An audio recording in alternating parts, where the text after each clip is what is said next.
이제 5장부터 7장 산상 설교에 대해서 함께 나눠보도록 하겠습니다. 보면 산상 설교라고도 부르고요, 산상 보훈이라고도 부르고 산상 수훈이라고도 부릅니다. 근데 우리가 지금 잘 모르는 게 산상 보훈은 무슨 뜻이에요? 산에서 하는 무 같은 가르침? 예, 이게 뭐 봄을 보자예요. 근데 잘 모르는 게 수훈입니다.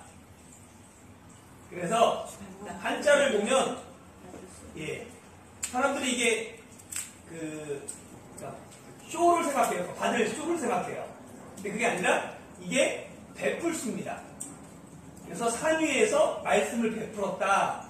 그래서 그렇게 써요. 그래서 한자를 보면 산상수훈이라는 것은 산 위에서 받은 말씀이라고 생각하기 쉬운데 사실은 산 위에서 예수님이 베푸신 말씀이다. 그러니까 주어가 예수님인 거예요.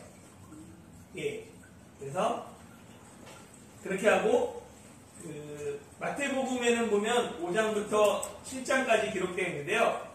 누가복음에도 기록되어 있는데 좀 차이가 있습니다. 뭐냐면 일단 분량이 달라요. 마태복음은 107절 5, 6, 7장 근데 누가복음은 30절입니다. 그리고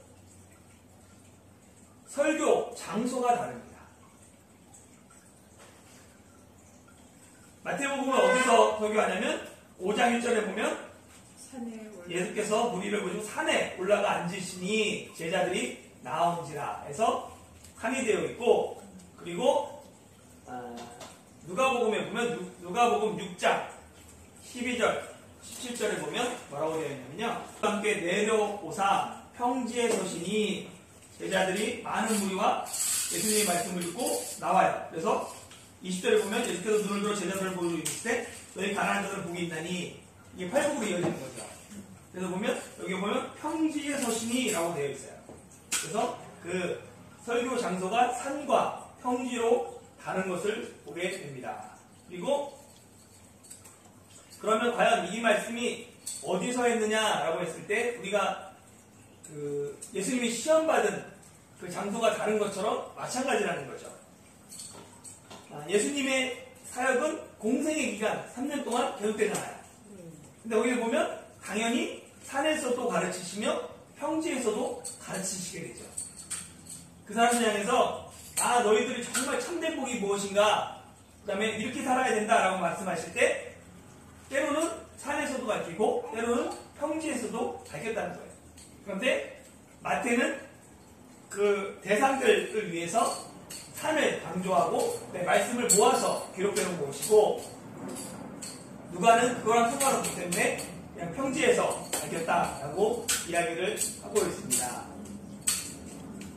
그리고 마태복음의 개요를 보면, 그 산상설교의 개요를 보면 새로운 왕국의 통치 질서를 말하는 거예요. 그래서 보면 뭐냐면 이제 천국이 가까이 왔다라고 하면서 너희가 천국에 속한 사람으로서 어떻게 살아야 되느냐라고 했을 때 5장에서는 천국 시민으로서의 자격론, 원리에 대해서 알려줍니다.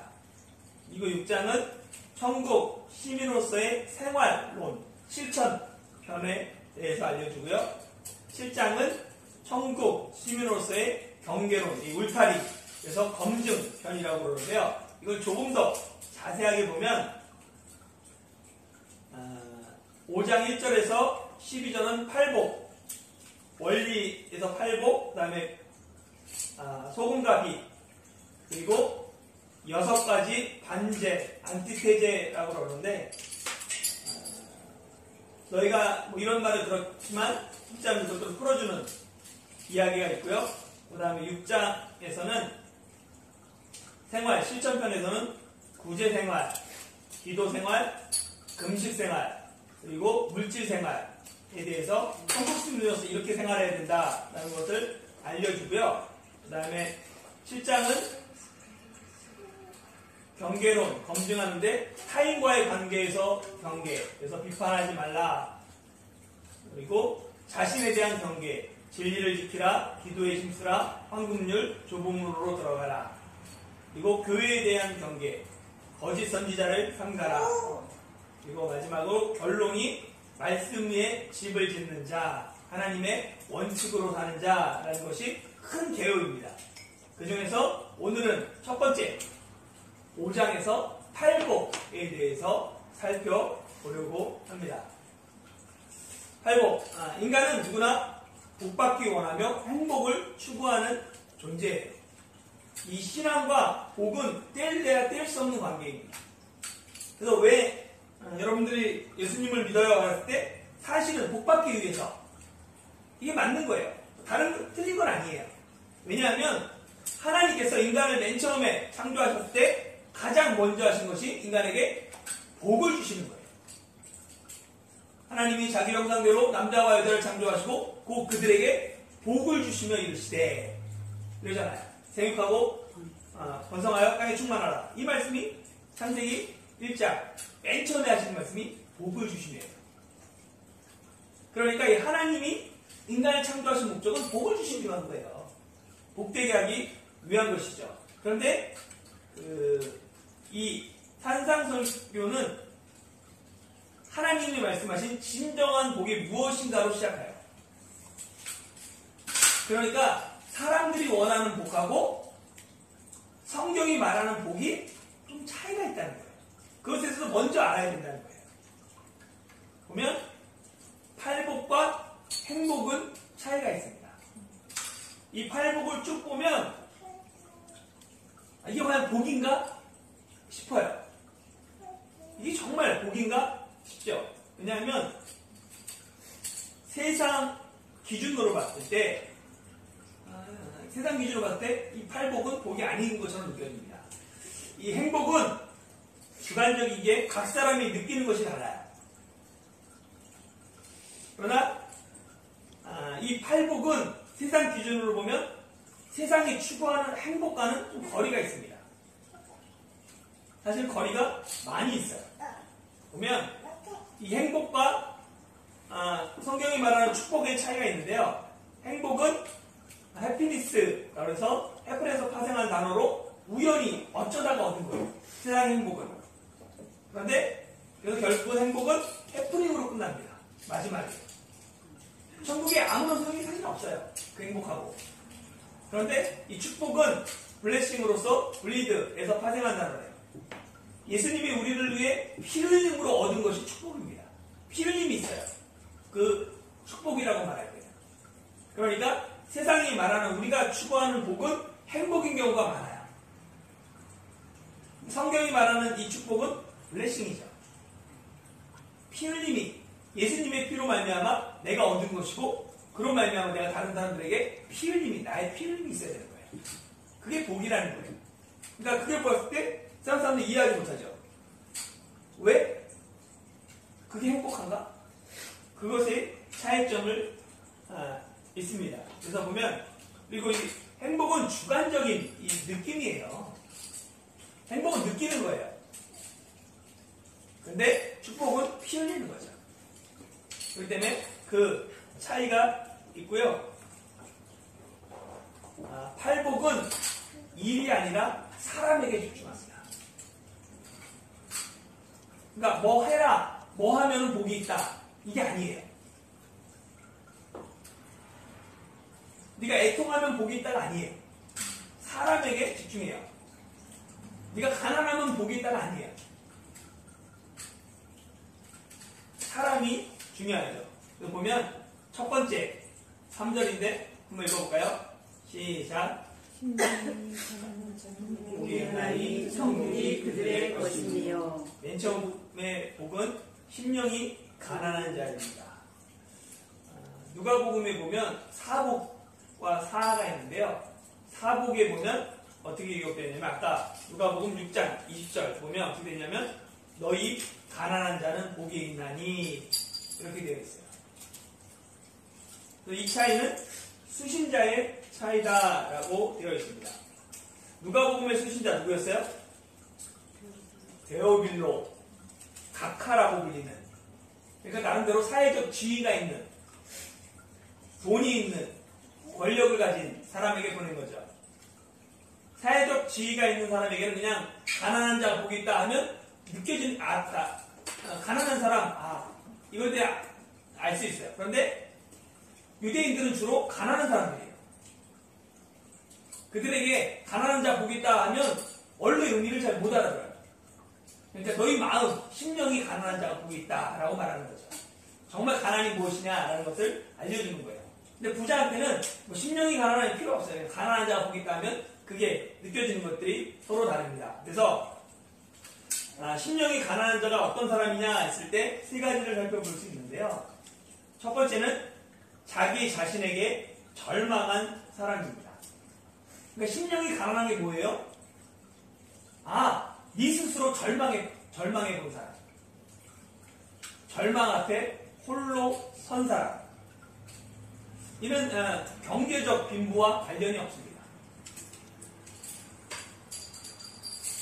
그러니까 뭐냐면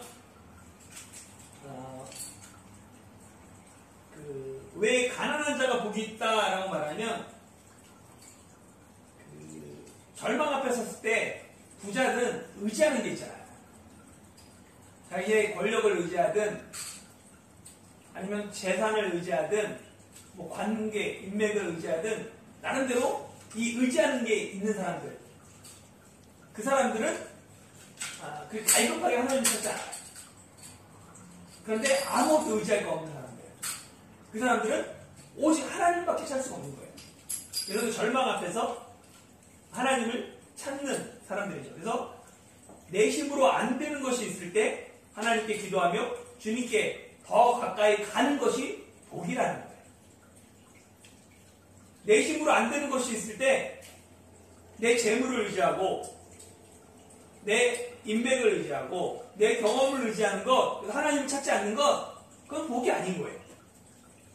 이 사람은 누구나 이런 경험들 하겠죠. 내 힘으로 안 되는 것들을 만날 때가 있어요. 그때 부자는 자기의 부유함을 의지하게 되는 거죠. 더 하나님을 의지하기보다.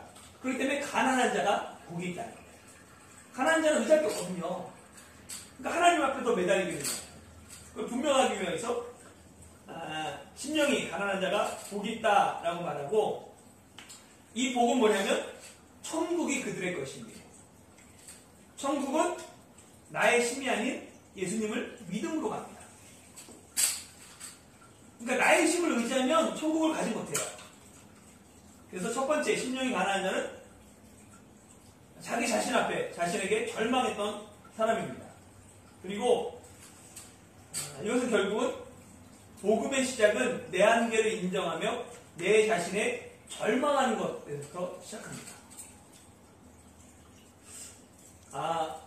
복음이 어떤 사람에게 필요하냐면 자기 한계를 인정한 사람, 나는 죄인입니다 고백하는 사람, 주님이 필요합니다 고백하는 사람, 자신의 절망에서부터 복음이 시작됩니다.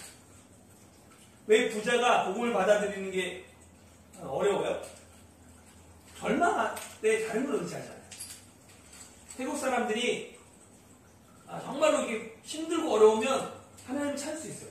그런데 아쉬움이 없으면 찾지 않아요. 난 불교도로서 괜찮다는 거예요. 그러면 주님을 찾지 않는 거죠. 시편 69편 29절 한번 읽어볼까요? 편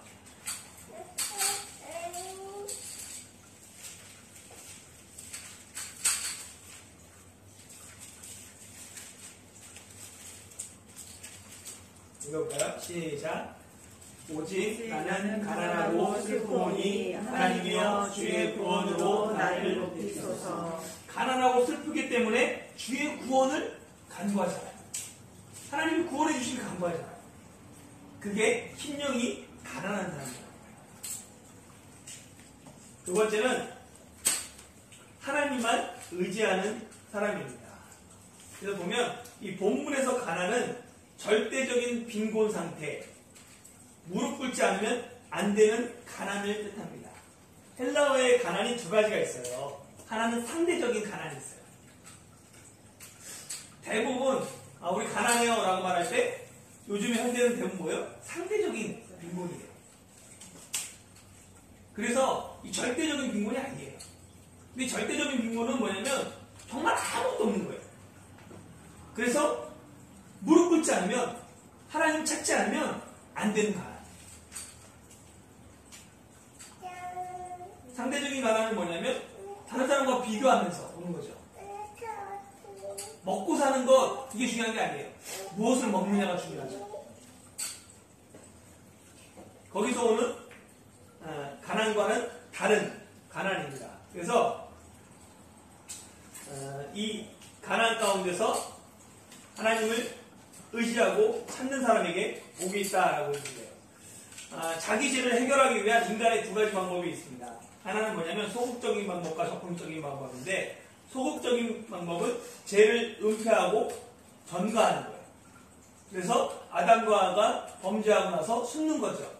그리고 그걸 가리려고 무화과 잎으로 가리는 것. 그 다음에 저 사람 때문이라고 다른 상대를 환경으로 사람으로 전가시키는 것. 이게 죄를 해결하는 소극적인 방법이에요.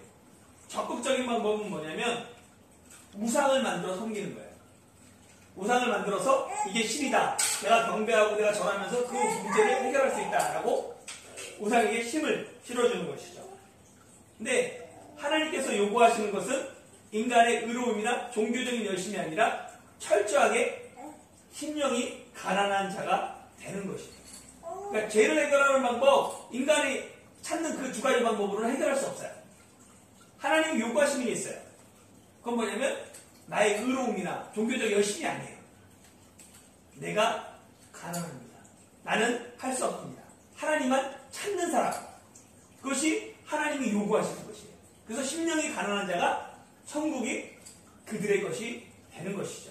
그래서 보면 하나님 앞에 나와 무릎 꿇고 회개하는 사람이 천국에 들어갑니다. 누가복음 15장 탕자가 내가 하나님과 아버지께 죄를 범했다라고 돌아오며 하나님 앞에 아버지 앞에 무릎 꿇었을 때 그에게 아버지의 아들이 되고 천국에 들어가는 거죠. 그러니까 내가 죄를 은폐하고 정가시킴으로 말미암아 내 죄의 문제가 해결되지 않아요. 아니면 우상을 만들고 성경으로 말미암아 죄 문제가 해결되지 않아요. 오직 하나님만 의지하고 하나님 앞에서 회개하는 자에게 천국이 주어집니다. 그 사람이 어떤 사람이냐면 심령이 가난한 자라는 거예요. 성전에 올라간 세리, 하늘도 쳐다보지 못하고 그냥 가슴을 치면서 나는 죄인입니다 라고 고백했던 그 세리가 의롭다함을 인정받고 내려가게 되죠. 베드로 예수님을 맨 처음에 만날 때 뭐라고 해요? 나를 떠났어 나는 죄인입니다 라고 얘기합니다. 그러니까 자신의 죄인인 것을 인정하는 사람, 나는 심령이 가난합니다. 나는 아무것도 주님 앞에 내세울 것이 없습니다 하면서 하나님을 의지하는 사람이 바로 심령이 가난한 자고 그들에게 천국이 주어진다는 것이죠. 세 번째는 모든 것이 하나님의 것임을 아는 사람이 심령이 가난한 사람입니다. 이것은 뭐냐면 하나님의 청지기 관리자로 사는 사람이에요. 무조건 가난하게 살 필요 있냐 없냐 했을 때 그게 중요한 게 아니에요. 가난하고 부자가 중요한 게 아니죠. 그 재물이 많을 수 있어요.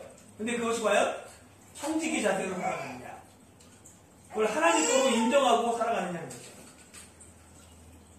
청지기라는 것은 모든 것을 주님의 영광과 뜻대로 사용하기 원하는 사람이에요. 청지기는 자기 게 아니에요. 잠깐 맡아 있는 거, 주인 거를. 그러면 누구 뜻대로 살아요? 그것들을 사용해야 되냐면 주인의 뜻대로 살기로 하는 거예요. 그것들을 그렇게 주인의 뜻대로, 주인의 영광을 드러내기 위해서 사용하고자 하는 사람, 그 사람이 심령이 가난한 사람입니다. 누가복음 12장 16절에서 21절에 보면 어리석은 부자가 나오죠. 소출이 너무 많아요. 그러다 보니까 내가 이 곳간을 더 크게 지어야지 라고 막 기뻐해요. 그런데 하나님이 뭐라고 하냐면 그 사람 내가 내일 그 생의 영혼을 데려가면 어떻게 하겠느냐라고 그러죠. 내일일을 알지 못하면서 모든 것이 자기 생각대로 될 줄 알고 움켜쥐려고만 했어요.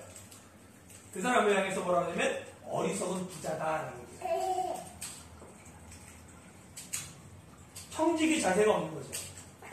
하나님이 나에게 재물을 주셨으면 그것을 위해서 주인의 뜻이 무엇일까? 주인이 원하신 것이 무엇일까? 주의 영광을 위해 사용하는 것이 청지기 자세고, 그 사람이 심령이 가난한 사람이에요.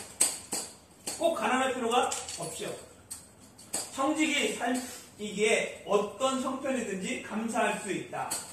이게 무슨 얘기냐면, 청지기한테 많은 것을 맡길 수 있고 작은 것을 맡길 수 있어요. 내 것이 아니잖아요.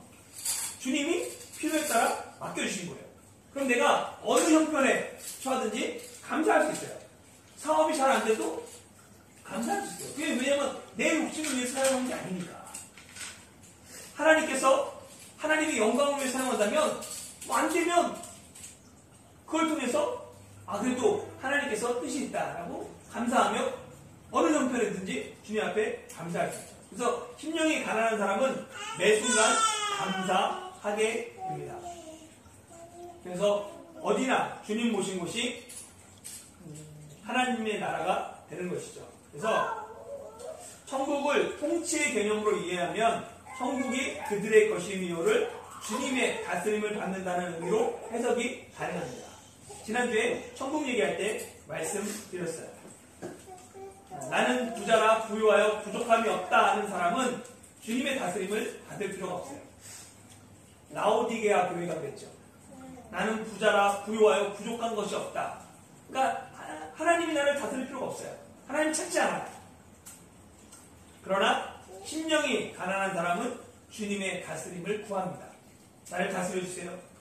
아무것도 의지할 수 없습니다. 주님 앞에 나가 주님 앞에 매달리게 됩니다. 주님의 다스림을 받는 개인, 가정, 교회가 바로 천국이 되는 거예요. 실패와 고통과 사망의 골짜기도 주님이 함께 하실 때 천국이 됩니다. 내 주 예수 보신 곳이 그 어디나 하늘나라, 그 찬양이 되는 거죠.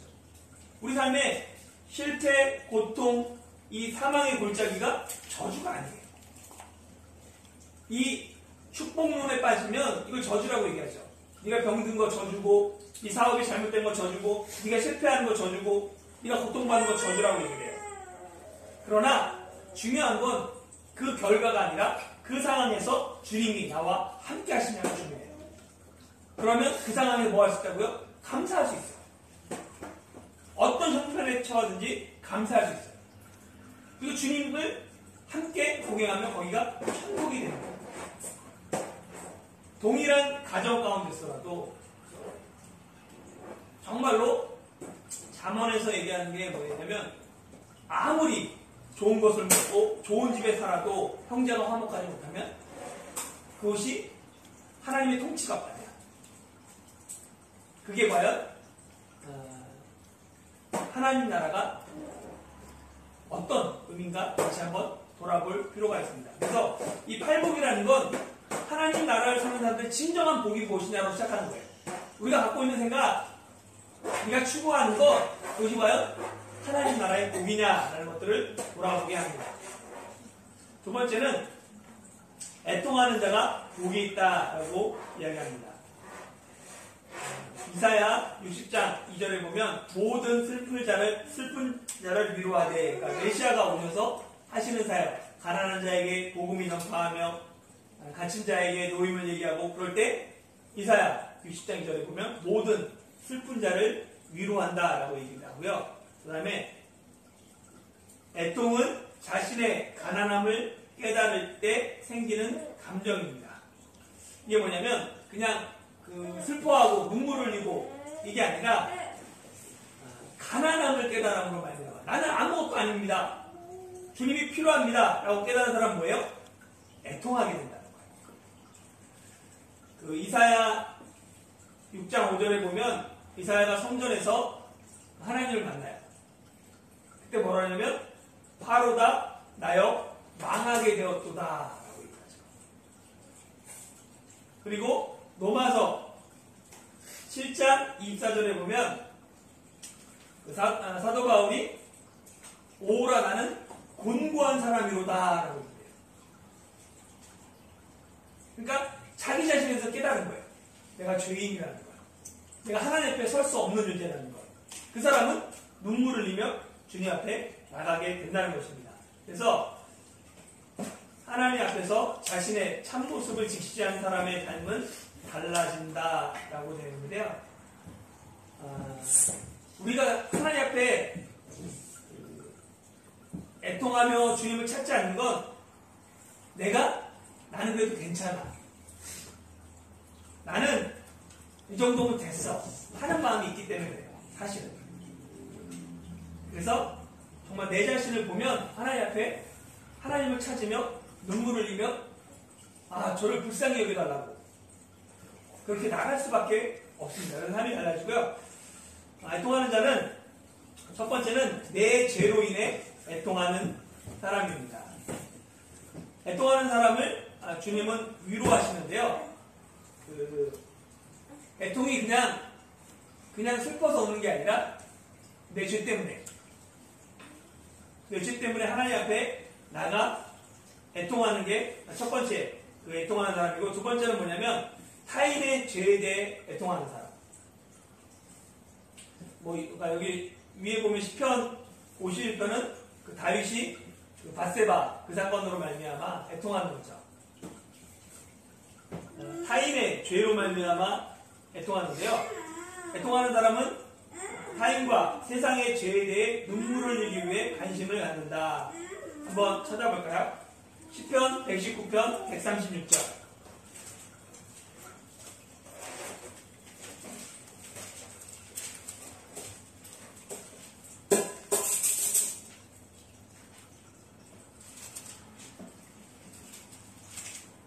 그들이 주의 법을 지키지 아니함으로 내 눈물이 시냇물같이 흐르나이다.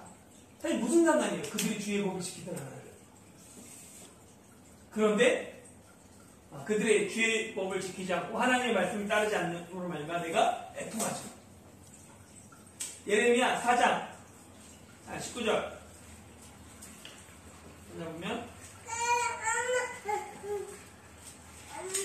예레미야 4장 19절 보면은 슬프고 아프다 내 마음속이 아프고 내 마음이 답답하여 잠잠할 수 없으니 이는 나의 심령이 나팔 소리와 전쟁의 경보를 들었음이로라. 이제 하나님께서 이 땅에 전쟁이 있다라는 소리를 들으니까 내 마음이 아프고 답답하여 잠잠할 수 없다라고 하죠. 예루살렘의 멸망에 대해서 하나님이 말씀하시니까 그러니까 세상의 죄에 대해 눈물을 흘리는 거죠. 빌립보서 3장 18절도 마찬가지입니다. 그래서 이 애통이라는 건 사람은 여기 첫 번째까지는 많이 애통해요. 내 죄로 말미암아. 그런데 거기서 더 나가서 뭐예요? 타인의 죄, 이 세상의 죄 때문에 눈물 흘리는 그 애통이 우리 가운데 필요합니다. 이 시대에 필요한 애통은 나로 인해 하나님이 모욕당하는 것과 하나님의 공의가 바르게 전해지지 않는 것을 애통해야 합니다. 그냥 내 죄 때문에 여기서 끝나는 게 아니에요. 이 시대 교회 안에 필요한 건 뭐냐면 하나님의 이름이 모욕당하는 것, 하나님의 공의가 바르게 전해지지 않는 것. 근데 거기 왜 맨 처음에 애통할 건 나로 인해서 하나님의 이름이 모욕당하는 것. 거기에 대한 애통이 필요하고요. 또한 이 땅에 하나님의 공의가 바르게 전해지지 않는 것 때문에 애통해야 합니다. 로마서 2장 24절도 한번 읽어볼까요?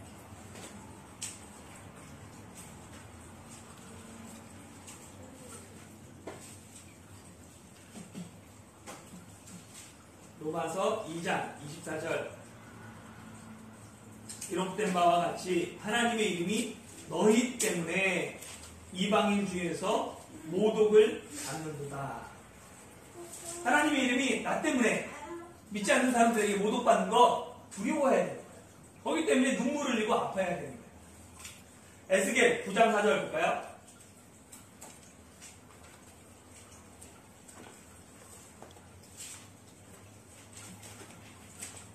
에스겔 읽어주세요. 여호와께서 이르시되 너는 예루살렘 성읍 중에 순행하여 그 가운데에서 행하는 모든 가증한 일로 말미암아 탄식하며 우는 자의 이마에 표를 드리라 하시고. 이게 뭐냐면 하나님께서 그 서기관의 붓을 가지고 가서 예루살렘 성읍을 돌아다니는 거예요. 그래서 그 안에서 일어나는 모든 가증한 일, 그러니까 정말로 거기서 우상을 숭배하고 잘못된 것들을 막 하는 사람들로 말미암아 탄식하며 우는 자들, 그다음에 애통하는 자들, 그 슬퍼하는 자들, 그들에게 이마에 표를 그리라고 얘기해요. 그들을 구원하시겠다는 거예요. 예루살렘 멸망시키잖아요. 그런데 그 잘못된 것들로 말미암아 애통하는 자들이 있다는 거예요. 그들에게 표시하라고요. 그런데 이렇게 말씀하셨는데 또 그 예루살렘에 어떤 사람들이 있냐면 에스겔 8장 14절.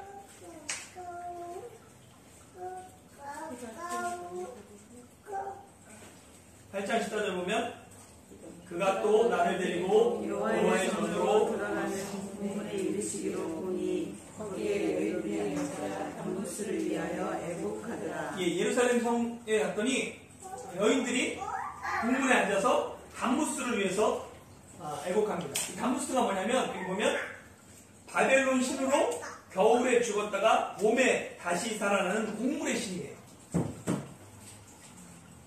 이게 뭐냐면 이 담무스가 이제 겨울 되니까 죽은 거예요. 그러니까 여자들이 거기 예루살렘 성에서 모여서 울고 있는 거예요. 담무스가 죽었다고 애통하는 거예요. 그러니까 정말로 그런 걸 보면서 눈물을 흘리는 사람들, 그 사람들은 구원하지만 실제로 예루살렘 성에서는 다른 것으로 말미암아 애통했던 거죠. 우상, 나의 피로를 채우기 위해서 눈물을 흘리며 그런 일들이 일어났다는 거예요. 사실은 이 시대에 필요한 애통 한번 돌아볼 필요가 있죠. 왜 사람들이 세상이 교회를 향해서 예수 잘 믿으라고 요구하는가? 정말 우리가 잘 살기 때문에 그러는 건가? 아니면 우리가 잘못 살고 있기 때문에 그러는 건가? 과연 우리의 애통과 우리의 부르짖음이 무엇을 위한 것인가?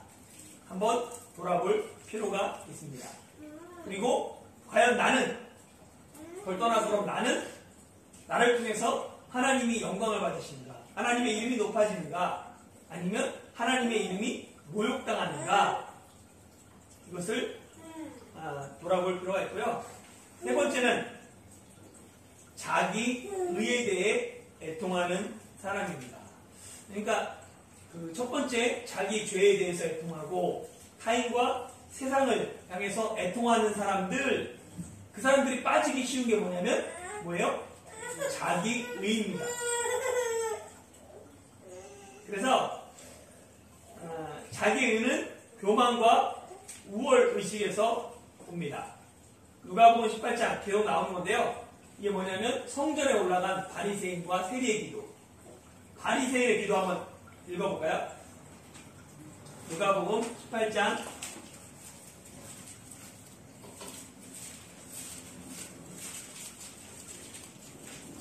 11절에서 12절.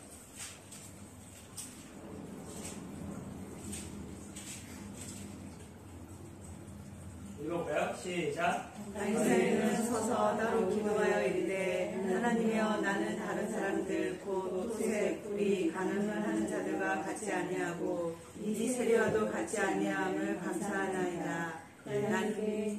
네네, 들고 있어요. 나는 이리에 2번씩 금식하고 또 소득에 11조를 드리나이다 하고. 그러니까 자기 의는 나 정말로 잘하고 있다 하는 사람들, 그 사람들이 빠지기 쉬운 거죠. 그래서 교회 생활 잘하는 사람일수록 이 자기 의에 빠집니다. 다른 사람들 비교하게 되고 교만하게 되죠. 그래서 자기 의는 주로 다른 사람에게 인정받고 칭찬받는 사람에게서 나타난다. 교회에서 칭찬받는 사람들 있잖아요.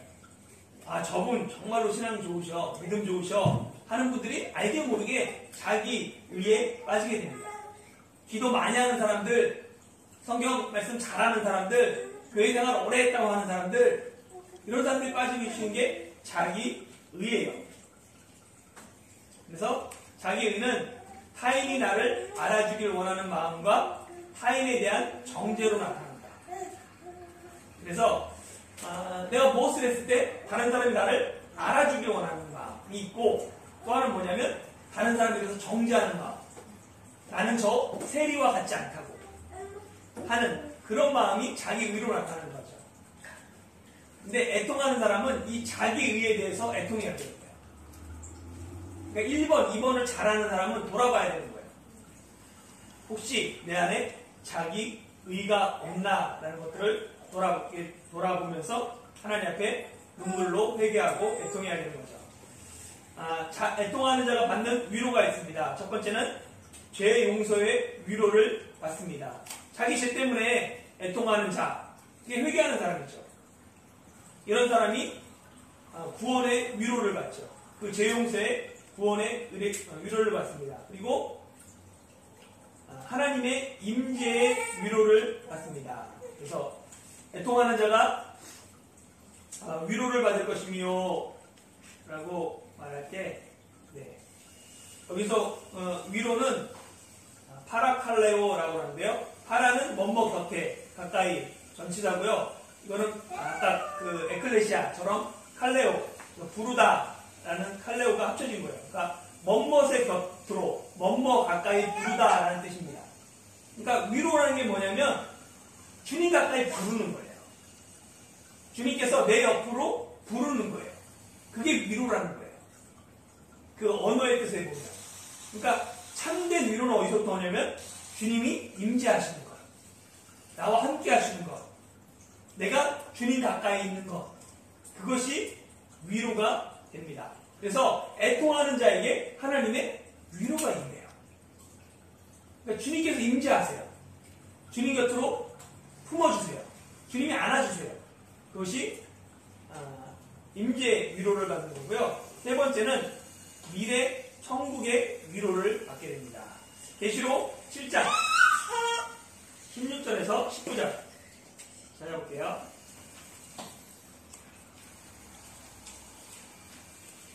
계시록 7장 16절에서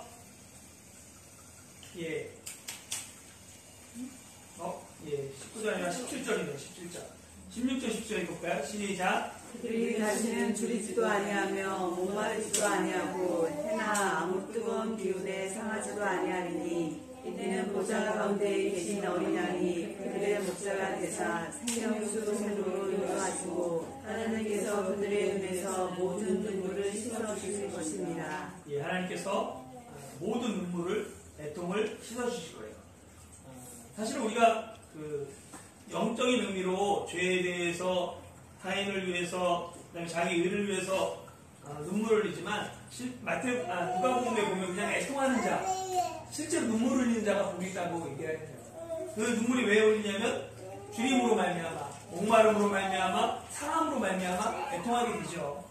그런데 하나님께서 그 눈물의 모든 눈물을 씻어주실 것이라고 말하고 21장 4절 요한계시록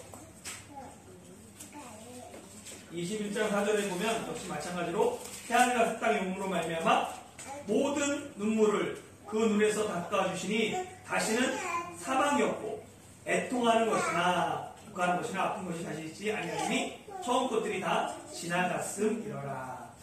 그래서 하나님 나라 천국이 되면 태양과 새 땅에 오면 모든 눈물을 닦아줄 뿐만 아니라 애통하는 것이 다시는 있지 않습니다.